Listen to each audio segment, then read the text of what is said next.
describe your business to a primary school child? So Book of You is a multimedia book which is used online to use photographs, spoken word, typed words, film, YouTube, all sorts of things to tell the story of a person's life.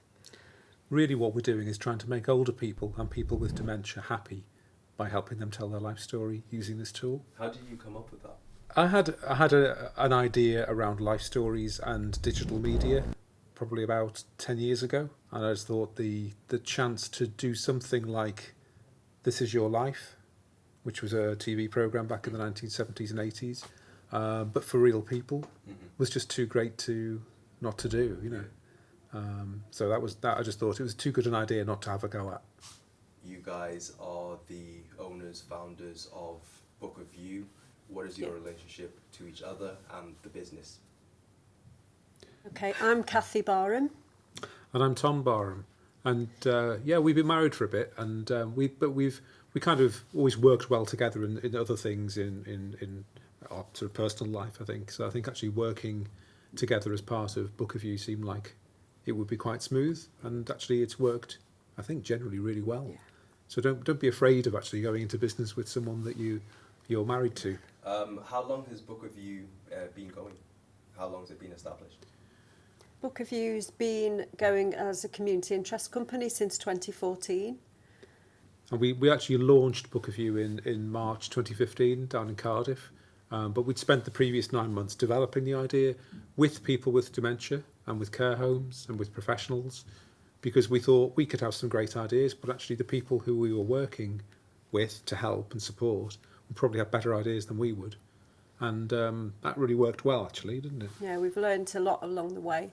I think it's easy to make assumptions about people when you first start. You come up with a good idea, but it's actually when you go out and speak to the people that you'd be working with, then you think this is better, or you could do something a little bit differently. So I would always say never be afraid to take advice from other people about what might work well. But the best people you can take advice from are the people who are going to use your product or service. And we certainly found that with Book of You. Even as simple as what colour we should actually have as the primary colour of the app. Okay. You could do all the research on what colours make people feel calm or everything else, but until you actually talk to people about it, you don't know. So we ended up with a nice green because that's what people wanted.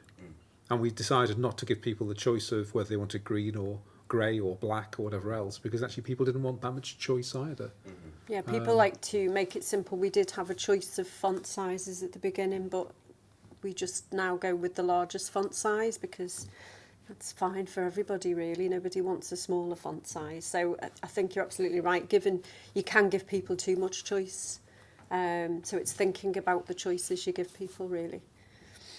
It's also important to get across that although we use technology, we're not a tech company, or we don't see ourselves as a tech company. We use tech to help people, but I think we're much more interested in stories, in people. One of the things I think we're most proud of is building a team of people with Book of You who work with us, associates and volunteers and advisors and mentors and friends who are all out there and a kind of people that do things that we can't do. Yeah, we've got a really good variety of people, and I think when we advertised for staff to come and join us, we didn't realise the different types of people come. I think as long as they've got the same values as we have, then they can come from all different backgrounds. So, for example, at the moment we've got a lay preacher, an ex-teacher, ex-social workers, lots and lots of different people, ex-nurses. And it's good to have that variety to feed back. And, even this afternoon we were talking about, how are we going to do this? And then it was like, we've got the person who can help us on our team. So it's finding other people who have things or capacities that you haven't got. And that's been really valuable for us and helped us to grow. What was your avenue into this, as in what were your backgrounds before you got into the business? I'd been working for North Wales Police, of all people, but as a person who was looking at community projects and external funding and trying to do some good in the community. So my background had really been fundraising and marketing and making things happen. And one of the things I'd helped make happen was a project called Danger Point, which is a children's safety education centre up in northeast Wales. And that gave me the taste, I think, for doing social projects that were sustainable. And Danger Point won awards and was just a great project to be involved with, again, because it brought in a really wide range of partners and clients, and I think that just gave me a lot of confidence. But then I could also see the role that you could take in Yeah. Book of You. Yeah, because my background was quite varied. I was a civil servant for a long time. Was quite happy there at the time, and then when I took a career break to look after my children, I was coming back into the workplace. I'd been doing different types of jobs that just to try and fit around the children and their upkeep and work in term times. And so I'd found that I was quite good at certain things. I was an Avon sales leader, so I had one of the largest teams of Avon reps in Wales and in the northwest of England, and I never would have thought I'd be any good at that. And then I was a mystery shopper, which I really enjoyed. And then and then I became a danger ranger at Danger Point, didn't I? So that was really enjoyable. And it was just opened up for me different ways of working, ways I hadn't thought of before. And so it naturally led into this. Yeah, the sensible choice in your 40s, set up your own social enterprise. But you're never too old. You're never too old. Yeah. Yeah.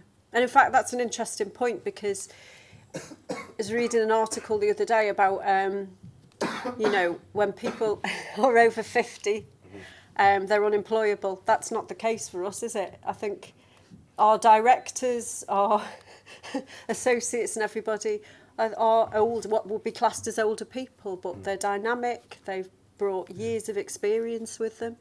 We're batting for people with experience. Yeah. We're batting for older people and the skills and abilities they have. Yeah. And I think we're pretty agile and pretty up with the way business actually works these days. So on the whole. Having said that, we've got, my eldest son has just graduated from university and he's taken a year out and he's volunteered. So I've got nothing against younger people. They're great in their own ways. So, but we're certainly, we don't worry about age. We don't worry about background. It's just like, if you've got the same values as us, I think that's the important thing with a business. And running this business, we've got the ability to decide who's the best people to work with us, and that's helped us to grow. To date, what has been your largest challenge or achievement? And I'll get an answer for it from each of you, if that's okay. I think if we can look at both sides of it, the challenge in the beginning was persuading people that what we were doing was possible even, wasn't it? Because we would come across a lot of people that said, technology and older people, and that's never going to work. And of course that's changed over the years, because technology is actually a great benefit to older people in lots of different ways. So we don't come across that as much now, but we had to keep pushing and pushing and pushing. It was tough, wasn't it, at the beginning? It was. I think the biggest challenge we had was actually setting up a business that doesn't necessarily have a pathfinder. There was nobody else doing what we're doing now. So actually getting people to understand, they could maybe understand other services for people with dementia, but actually no one was doing digital life stories. So we had to kind of convince them the idea was a good one in the first place, which is why we ended up working with Bangor University, why we ended up working with Professor Bob Woods, because he really believed in the general idea of what we were doing. So that was a really important thing for me, that we could overcome that challenge and get people to actually think, yeah, that's a really good idea. But more than an idea, it's a really good service we offer as well. Yeah. I think the positive things are the feedback we get, and we do get questionnaires filled in at the end to check that we're on the right track, and the feedback that is given is invariably good. People have really enjoyed it, even if they were a bit wary of it in the first place. Because we're getting people to fund what we do, Yeah. It's very important that we deliver back Yeah. a social impact to what we do as a social enterprise. Our social impact tends to come down to maybe three things: well-being, which is really about putting smiles on people's faces. But I think that we can prove that now. We've shown in the work and the research we've done that we do make people happier. There's also an outcome around personalisation of care, which is a horrible phrase, but if you think about it, if someone's going into a care home or has got a new carer that's working with them, then you'd really want them to know all about you, wouldn't you? So Book of You helps somebody to really get up to Yeah. speed quickly on a new client. The other thing I think is as well is bringing families together. So, quite often, certainly with people living with dementia, they find that the conversation is gone, that mum is perhaps repeating things or getting locked into a particular memory. And what Book of You can be is a tool to keep that conversation flowing. And also, because it's done on a tablet, computer or a smartphone, younger generations can join in that conversation too. So we get grandchildren are suddenly interested in what granddad's done in his life, all that kind of thing. So it's had unexpected consequences as well. And of course, I don't think, it really is important to mention that a lot of older people want to learn how to use these tablets. We get so many people who have been bought an iPad, top of the range iPad. It's sitting in a drawer because they're terrified of it. And by coming along to work with Book of You, they start to understand how technology can be useful for them. So it's a benefit in so many ways, really. Yeah. For me, it was actually realising the value of what we do by speaking to one of the people that you'd been working with in Ross-on-Sea, a gentleman who had been quite a difficult person to actually get to know, but actually the work that had been done with him through Book of You around helping him to understand and use technology, but to build his links with his family and links with his friends that he kind of lost touch with. I could just see the value suddenly much deeper and wider than I'd probably appreciated it before. Yeah. So for me, that was a real eye-opener Yeah. about the value of what we do. And I think that's the important thing to get across, because we can see the value on an individual basis. And then in 2017, we won an award, which was the Tech for Good award in the Social Business Wales. And that was great because it was finally recognised, not just on an individual basis, but, we've got this award to show now that shows that what we've been saying all the way along is real, that we do make a difference to people's lives. I think sometimes with a business that is based on technology, it sometimes feels a bit intangible. And I think that's why an award like the one that we won there actually helps to build a sense of substance to what we do, because it wasn't just about us being there. It was our associates, our volunteers, our directors, co-directors, all being there and all realising all these different facets of what we do that all come together to deliver value for older people and people living with dementia. So I think it was just a signifier. Oh, it's always nice to win an award, but I think it's what it means Yeah, it's what that it matters. means. Yeah. Yeah. The aims of the business, did you want to feel more fulfilled on like a part away from money when you started the business, or is that just a bonus as part of running your own business? For me, it's number one. I think the decisions I've made around values really influenced Book of You. Although I wanted something that we'd be able to make a living from, I think the most important thing for me is that we were actually doing some good in the world. Yeah. And I think that's a really valid reason to go into business for anybody. Actually, most people go into business because they want to see their idea happen in the world, or they want to change the world. They want to tilt it off its axis a bit. They want to put a dent in the universe, like Steve Jobs once said. So, for me, that's part and parcel of it. Yeah. I think it is for you too, isn't it? Yeah, it is. And that's why we thought, I was going to say long and hard, but it wasn't that long, to make it into a community interest company.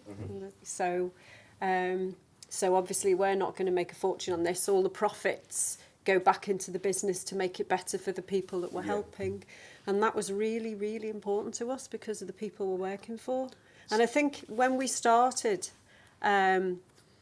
we didn't have anybody in the family living with dementia, because people used to say, have you done this because you've got a member of your family? No, we didn't. But now my mum is living with dementia. She's living with Alzheimer's, and her younger sister is living with mixed dementia. And it's even more important, I think, now, isn't it? And we saw on my mum's 90th birthday, we took her Book of You out to the family party, and everyone was passing it around and going, this is amazing, And she was like really excited, talking about the things she'd done, because it was looking at a time in her life where her memories are strong. So you can see firsthand in your own family as well why it's important. So we know we're on the right track. And it's just being able to get out there and help more people and spread the word, I guess, really. What would be your one piece of advice for anyone starting up? So, and I think this is particularly unique from you guys because you've got a social enterprise CIC model. I think look at the world and see what makes you angry, see what makes you cross, frustrated, see what makes you excited. Follow. It's like I think a lot of business comes from emotion rather than logic. So I think follow your emotions, follow your, just business is about, like I said before, it's about changing the world in your own way. It might be a very small way, it might be a really big way, but be brave enough to kind of live up to that and try and just carve away a bit that is about your values or your frustrations or whatever it is, But also, as we said, talk to people, because you might have a great idea, but you need to know that what you think is a great idea other people would want, because it's not always the case. So yeah, do talk to other people. As a lot of entrepreneurs will say, I'm successful now, but that's only because I failed 100 times. So I think it's a great thing as well. We failed a lot, but be brave enough to just understand that failure is just a way of learning and becoming better. As long as you learn by it. Yeah, and you don't waste too much money failing. Yeah. How important is having a community and ecosystem around you to offer you help, guidance, so on? Yeah, we constantly get feedback, don't we, from the people we work with, but also approaching other people. Like at the very beginning, it was Bangor University, and talking to Professor Bob Woods for you, wasn't it? And also care home managers to find out what, if you've got the idea, to find out would this work and what would, how would they use it. There's been lots of those ways, hasn't there? I think it's something we talked about today. Actually, it's Yeah. quite interesting. I think get a number of divergent views. Yeah. People who actually aren't thinking necessarily the same way as you are. Bring them on board. They only strengthen what you do. If you just get people that think the same way as you do, you'll end up with tunnel vision. So I think one of the things we've done really well is bring on associates, and they're basically, I suppose, people who are sessional workers, people who we pay on a kind of per hour basis, but they bring their skills and their background to help us. Originally, that was, I was going to say, just around sitting down with people and helping them to tell their story. But what we realised was they were bringing so much more to our business idea. So connections, contacts, ideas, networks, life experience, ideas and all sorts of different things. So from just working on Book of You with a person, an older person or person with dementia, they can now do training days, they can do presentations, because we've all are doing the same marketing strategies. So there's all sorts you can do, and it's actually a very easy way of doing things, because actually it's not a really expensive part of our social enterprise, far from it. But you get a really wide range of people who are happy to work on a kind of zero hours basis. Really, I mean it is, but it suits some people. It's a bit like when I was doing the Avon and the mystery shopping. I mean, people go, 0 hours contract, but there are some people to whom that's beneficial. So a lot of the people, some of the people who've got are retired, aren't they? And they might look after a grandchild, so they don't want to take a full-time job because they still want to do other things. So actually, for certain people, having this that they can pick and choose when they want to work is ideal for them as well as us. But we're blessed by the people that we have working with us. Yeah. And so I think, again, the advice coming back to that is about building a community of people is just do it. Please don't sit in a room on your own and do your business that way. I think there's much more you can get by bringing people on board. But there's also, we've just for the first time, and this is something we've wanted to do, we've taken on somebody who we worked with in the past as part of some funding. We've taken on a volunteer who's living with dementia, and her husband is now an associate. He's her carer as well. So we really want to have people living with dementia working with us, because they've got all that experience and they know what it's like. So that's the first time we've actually done that. So we hope to do more of that in the future as well. And finally, I'd say, is the people that we work with, our clients, they bring us so much more than being a client to our business as well. So We were working away the other week, and we had an email from one of our directors saying, "Oh, you've just been on BBC Women's Hour, Woman's Hour, I beg your pardon, Yeah. on Radio 4." And it was one of our clients who was Yeah. being interviewed by Radio 4, who was talking about Book of You Yeah. and how much it is, Yeah. the difference it's made Yeah. to our life. She'd gone on there just to we had no talk about. idea. She'd gone on to talk about dementia and music, because I spoke to her afterwards to thank her for doing that, and she said I had no idea it was going to be about Book of You. I just started talking about it, and because she puts music into her Book of You, it just flowed. So we got a wonderful piece on the BBC about Book of You, which was from her, which is fantastic, because we can talk about it all day, but when you hear it from the people who have benefited from the work, then that's even more important, I think. Yeah. Kathy, I think there was one point that I skipped over with you, and that was to do with the entrepreneurial kind of lifestyle. So you've kind of talked about a few of the benefits that you got to work around your family, and Yeah. your other priorities around Yeah. basically making money. Can you go into that a bit more? Yeah, well, I think one of the benefits of being an entrepreneur, running your own business, is just the fact that you can work as and when it's needed. I mean, there's quite a few times when perhaps I'll come in late because something might be happening in the morning, but I can work later. I can take a longer lunch break if I know I'm going to do something. I might work on a Saturday one day. It doesn't matter.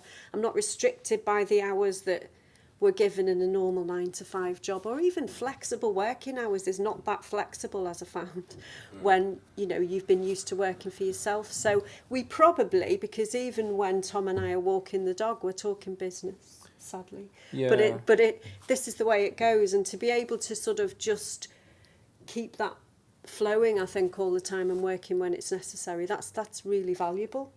And something I think that's- it works really well for Yeah. us. Yeah. I'm not sure the dog appreciates it that much. But I think the flexibility is great. Yeah. There's a few things people have said about running your own business. It's like, work for yourself, you'll never work for anybody else again, which is very true. It's actually quite hard to run your own business and then Yeah. go and be managed by somebody else Yeah. after that. So beware of that. Yeah. But also, I think which is equally true is do something you love and you'll never work a day in Yeah. your life. Yeah. Because actually, it Yeah. I know it sometimes does feel like work, but a lot of it doesn't. It But I feels think like if you it's great. if you value what you do, and there will be dark days, there will be days when you think, why am I doing this? Where's the next funding going to come from? But if you believe in what you're doing, then just keep going, just keep ploughing forward, really. It's important to stick with I think it's really important to Yeah. be resilient. yeah, you've got to be. Yeah. Has being in North Wales added something to your business journey? You can answer this one. Well, practically speaking, absolutely. I don't think we'd actually have this social enterprise if it wasn't for working in North Wales, because there was a brilliant seed corn fund called Coventa, which was there to set up new social enterprise ideas, going back sort of 4 or 5 or 6 years ago. Without that, because it is based on technology, we had to be able to afford to develop or get someone else to develop our app. Without an app, we weren't really going to operate. So without Coventa and without being in North Wales, that wouldn't have happened, because that was just North Wales, 6 counties in North Wales. I think culturally, it being in North Wales has been brilliant. We talked about this before. Yeah. Because we're, it's quite easy to connect with the people that can make decisions, whether that's Welsh Government or the Health Board or local authorities, AMs. The nice thing about North Wales is, I always joke about this as being, there's 6 degrees of separation in the rest of the world, but in North Wales there's about 2. Yeah. So that kind of works both ways. You know, if you're good, you can find people to help you. If you're rubbish, everyone knows about it. So I think it's a great place to do business. Actually, North Wales, there's just lots of going on. It's much more entrepreneurial than I ever thought. I think also having the university here, Bangor University, was really helpful, because I think not just because of Bob Woods' initial support and encouragement for what we do, because he knows what matters to people with dementia. But also we were able to actually link in with Bangor and get a research project up and running with a PhD student early on, which again just gave us a lot more sense that we were doing the right thing. And again, that might have been harder somewhere else. Having those close links in with a great university really helped. I also think it's worth mentioning here Chris Roberts and Teresa Davis, who are two people living with dementia. They both had early onset dementia, and they've been very, very supportive of Book of You. These are people that go out doing presentations all over the country and all over the world, in Chris's case, explaining how you can live well with dementia and how we can all make a difference. And I think because they live quite local to here, that's been invaluable, because if you know they understand what we do. And like we said with the radio before, you know, they can spread the word much better than we can. So that's been really helpful as well. Okay. Tom and Kathy Barham, thank you. Thank you. you.